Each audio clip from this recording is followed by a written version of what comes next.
Bismillahirrahmanirrahim. Assalamualaikum warahmatullahi wabarakatuh. Alhamdulillah rabbil alamin, wassalatu wassalamu ala asyrafil anbiya'i wal mursalin sayyidina wa maulana Muhammadin wa ala alihi wa sahbihi wa barik wa sallim ajma'in, amma ba'd. Alhamdulillah. Selamat pagi anak-anak, bagaimana kabarnya pada pagi hari ini? Semoga kita selalu diberikan kesehatan oleh Allah Subhanahu wa Ta'ala, sehingga kita dapat mengikuti pembelajaran hari ini dengan baik. Dan nantinya semoga ilmu yang kita dapatkan pada pembelajaran hari ini bisa berkah dalam kehidupan kita. Amin amin ya rabbal alamin.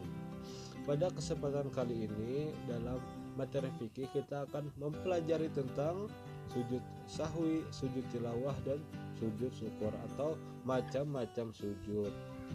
Sebelum kita memulai pembelajaran, lebih baiknya anak-anak mempersiapkan terlebih dahulu peralatan pembelajarannya dan kerapiannya, seperti kerapian kursinya tolong dirapikan, dan kerapian pakaiannya tolong dirapikan juga ya.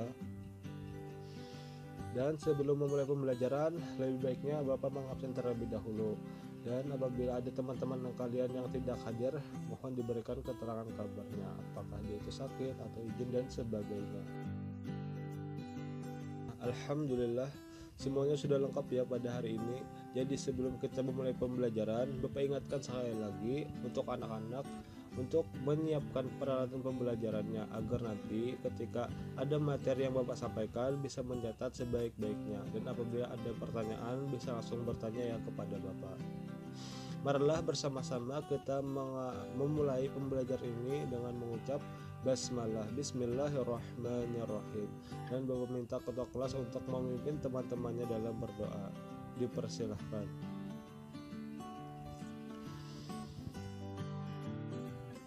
Amin amin ya rabbal alamin. Nah, seperti kata Bapak tadi, pada pertemuan kali ini kita akan membahas materi yang berjudul sujud sahwi, sujud tilawah, dan sujud syukur. Jadi di dalam Islam itu ada 3 sujud, yaitu sujud sahwi, sujud tilawah, dan sujud syukur. Yang sujud ini memiliki perbedaannya masing-masing. Nah, kalian pastinya tidak asing lagi kan dengan ketiga sujud ini. Marilah kita bahas lebih dalam materi sujud-sujud ini dengan kalian mendengarkan penjelasan dari Bapak ya. Baik anak-anak, secara singkatnya dalam bahasa Arab, syahwi artinya lupa. Karenanya jika seseorang muslim lupa mengenai gerakan sholat yang ia kerjakan, ia disunahkan untuk melakukan sujud sahwi, sujud karena lupa. Lupa yang dimaksudkan ialah sunnah abad dalam sholat seperti kunut, tasyahud awal, dan juga ragu terhadap jumlah bilangan rakaat dalam sholat tersebut. Lalu ada sujud tilawah. Apa itu sujud tilawah? Ketika sedang membaca Al-Quran, baik itu sedang dalam keadaan sholat maupun tidak sholat, lalu menjumpai ayat sajadah, maka ia disunahkan untuk melakukan sujud tilawah. Lalu apa itu ayat sajadah? Ayat sajadah adalah ayat-ayat dalam Al-Quran yang menunjukkan perintah bersujud. Lazimnya di mushaf Al-Quran ada tanda tertentu seperti tulisan kata sajadah dengan tulisan Arab di pinggir halaman yang sebaris dengannya ayatnya, atau adanya gambar seperti kubah kecil di akhir ayat tersebut. Nah, jadi seperti itu ya anak-anak, ayat sajadah. Lalu yang terakhir ada sujud syukur. Nah, pastinya anak-anak semua sudah sering mendengar kata sujud syukur, yaitu ketika kita memperoleh suatu nikmat yang diberikan oleh Allah Subhanahu wa Ta'ala, atau kita terhindar dari suatu musibah.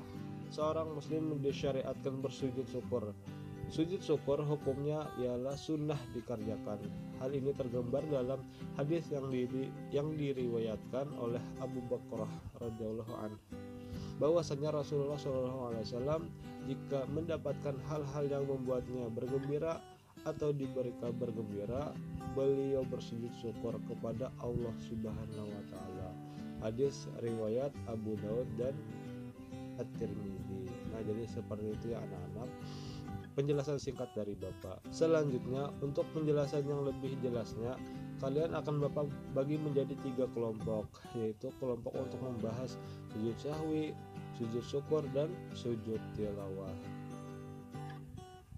Dan setelah kalian berdiskusi mengenai macam-macam sujud tersebut, kalian nantinya perwakilan dari kelompok kalian menyampaikan di depan kelas mengenai materi yang telah kalian diskusikan.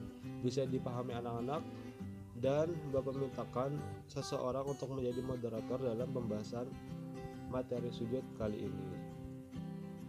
Silahkan dimulai untuk berdiskusi ya. Bismillahirrahmanirrahim. Alhamdulillahirobbilalamin. Perkenalkan, nama saya Ridwan. Di sini saya sebagai moderator yang akan memimpin jalannya diskusi kita pada pagi hari ini. Baiklah, untuk perwakilan kelompoknya dipersilahkan maju ke depan yang nantinya untuk menyampaikan hasil diskusinya kepada kawan-kawan semua. Dipersilahkan. Dan dipersilahkan kepada kelompok 1 untuk menyampaikan diskusinya. Baik, terima kasih moderator. Bismillahirrahmanirrahim. Assalamualaikum warahmatullahi wabarakatuh. Perkenalkan, kami dari kelompok 1 ingin membahas masalah sujud syahwi. Jadi secara bahasa arti kata syahwi berarti lupa atau lalai. Jadi sujud syahwi adalah sujud 2 kali yang dilakukan karena seseorang meninggalkan sunnah abad, kekurangan atau kelebihan jumlah rakaat, ataupun karena ragu-ragu jumlah rakaat dalam sholat yang ia kerjakan. Waktu pelaksanaan sujud syahwi adalah setelah tahiyat akhir sebelum salam dengan 2 kali sujud. Namun dalam kondisi tertentu sujud sahwi dilakukan setelah salam. Adapun bacaan sujud sahwi yaitu subhanaman la yanam wa la yashu, yang artinya maha suci Allah yang tidak pernah tidur dan tidak pernah lupa. Nah, jadi seperti itu ya kawan-kawan, bacaan sujud sahwi. Adapun sebab-sebab sujud sahwi, yang pertama meninggalkan sunnah abad. Lalu yang kedua, ragu-ragu dalam hal meninggalkan sunnah abad. Lalu yang ketiga, mengerjakan sesuatu yang dapat membatalkan jika dikerjakan dengan sengaja dan tidak membatalkan jika dalam keadaan lupa. Lalu yang keempat, memindahkan rukun qauli atau rukun perkataan. Dan yang terakhir ialah ragu dalam jumlah rakaat tersebut. Lalu kapan sujud sahwi itu dilakukan? Apakah sujud sahwi dilakukan setelah salam ataukah sebelum salam? Jadi ternyata sujud sahwi itu ada yang dilakukan setelah salam dan ada juga yang dilakukan sebelumnya. Jadi untuk sujud sahwi yang dilakukan sebelum salam itu ada beberapa sebab. Yang pertama, lupa mengerjakan sunnah abad dan teringat sebelum salam. Lalu yang kedua, ragu terhadap hitungan jumlah rakaat salat yang sedang dikerjakan dan musalli atau orang yang salat tidak yakin mengenai hitungan jumlah rakaat tersebut. Nah, jadi untuk sujud sahwi yang dilakukan setelah salam antara lain terdapat penambahan jumlah rakaat, terdapat penambahan gerakan dalam sholat, dan ragu dan tidak bisa menentukan mana yang lebih meyakinkan. Nah, ini teringatnya setelah salam ya kawan-kawan. Nah, mungkin seperti itu penjelasan dari kami kelompok 1. Selanjutnya saya serahkan kepada moderator. Terima kasih. Alhamdulillah, terima kasih kepada kelompok 1. Selanjutnya kepada kelompok 2 dipersilakan untuk menyampaikan hasil diskusinya. Bismillahirrahmanirrahim. Terima kasih moderator. Kami dari kelompok 2 ingin menyampaikan hasil diskusi kami mengenai sujud syukur. Jadi sujud syukur adalah sujud yang dilakukan karena mendapat nikmat atau karena terhindar dari bahaya atau musibah. Sudah menjadi kewajiban bagi kita untuk selalu bersyukur atas nikmat yang diberikan oleh Allah Subhanahu wa taala dengan membaca hamdalah dan menggunakan nikmat itu untuk kebaikan. Jadi sujud syukur ialah sujud yang dilakukan ketika kita mendapat nikmat atau kita terhindar dari musibah. Lalu sujud syukur ini memiliki syarat-syarat.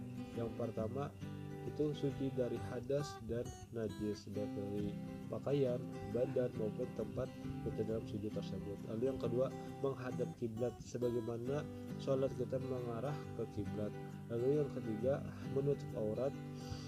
Nah, jadi ada 3 itu untuk syarat sujud syukur. Lalu selanjutnya ada rukun sujud syukur.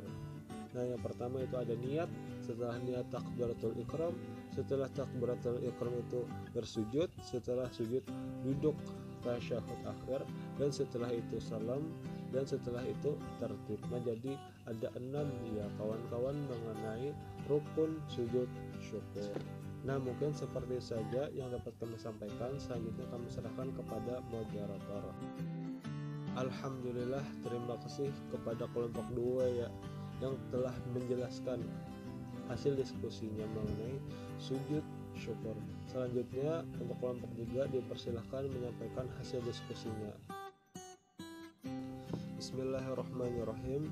Kami dari kelompok 3 ingin menyampaikan hasil diskusi kami mengenai sujud tilawah. Jadi sujud yang dilakukan ketika membaca atau mendengar ayat-ayat tertentu dalam Al-Quran. Ayat-ayat tersebut disebut dengan ayat sajadah. Jadi ketika ayat sajadah tersebut dibaca, baik orang yang membaca itu dalam keadaan sholat ataupun tidak sholat, atau yang orang membaca tersebut tidak membaca tapi mendengarkan, maka orang tersebut disunahkan untuk melakukan sujud tilawah. Nah, sujud ini boleh dilakukan dalam sholat maupun di luar sholat. Nah, jadi seperti itu ya kawan-kawan. Apabila kita mendapati ayat sajadah, maka kita disunahkan untuk sujud tilawah. Nah, jadi ada syarat-syarat untuk sujud tilawah. Yang pertama itu suci dari hadas dan najis, baik dari segi tempat, pakaian maupun badan kita. Yang kedua, menutup aurat. Yang ketiga, menghadap kiblat. Yang keempat, setelah mendengarkan atau membaca ayat-ayat sajadah yang ada dalam Al-Quran. Nah, jadi seperti itu. Lalu rukun sujud tilawah. Nah, jadi di sini ada 5 ya kawan-kawan. Rukun sujud tilawah. Yang pertama itu niat melakukan sujud tilawah. Yang kedua, takbiratul ihram. Lalu yang ketiga, sujud sekali diawali dengan bacaan takbir. Nah, setelah itu duduk sesudah sujud, dan yang terakhir ialah salam. Nah, jadi seperti itu gerakan-gerakan yang kita lakukan ketika kita mau melakukan sujud tilawah atau rukun sujud tilawah. Selanjutnya saya serahkan kepada moderator. Terima kasih. Alhamdulillah, semua kelompok sudah menyampaikan hasil diskusinya. Apakah dari kelompok atau peserta yang lain ada yang ingin ditanyakan atau menanggapi hasil dari diskusi kawan-kawan semua? Izin bertanya moderator kepada kelompok 2. Jadi apabila pemain bola yang tidak menutup aurat lalu dia itu bersujud syukur, apakah sujud syukurnya itu sah atau tidak? Nah, jadi seperti itu pertanyaannya moderator. Terima kasih. Bismillahirrahmanirrahim. Langsung saja kami dari kelompok 2 ingin menjawab pertanyaan dari kawan-kawan. Jadi pertanyaannya, apakah orang yang sujud syukur yang tidak menutup aurat maka sujudnya itu sah? Nah, jawabannya sujudnya itu tidak sah karena syarat sujud syukur ialah harus menutup aurat. Atau sujud itu seperti sujud kita dalam keadaan sholat. Nah, maka syaratnya itu harus menutup aurat. Nah, mungkin seperti itu penjelasan singkat dari saya. Terima kasih. Alhamdulillahirrahmanirrahim. Dengan sudah disampaikannya hasil diskusi dan sudah dijawabnya pertanyaan untuk kelompok 2, maka diskusi kita saya cukupkan sampai di sini. Selanjutnya saya serahkan kepada Bapak untuk menjelaskan atau menambahkan hal terkait dengan diskusi yang telah kita laksanakan. Terima kasih. Saya sebagai moderator memohon maaf apabila terdapat kesalahan atau penyampaian dari saya sendiri. Saya akhiri dengan mengucap Wassalamualaikum warahmatullahi wabarakatuh. Alhamdulillahirrabbilalamin. Ya, benar sekali. Jadi seperti itulah penjelasan mengenai sujud tilawah, sujud syukur, dan sujud sahwi. Nah, alhamdulillah pembelajaran pada hari ini telah selesai kita laksanakan. Semoga ilmu yang kita dapat pada hari ini bisa bermanfaat dalam kehidupan kita sehari-hari. Bapak ingatkan kembali kepada anak-anak semua untuk selalu belajar dan terus belajar, dan tak lupa pula ilmu yang telah kita miliki, yang telah diajarkan oleh guru-guru kita, itu kita amalkan dalam kehidupan kita sehari-hari. Karena sebaik-baik ilmu ialah ilmu yang diamalkan. Marilah kita cukupkan pembelajaran hari ini dengan mengucap alhamdulillahirabbil alamin. Bapak akhiri dengan menyebut wabillahi taufiq wal hidayah.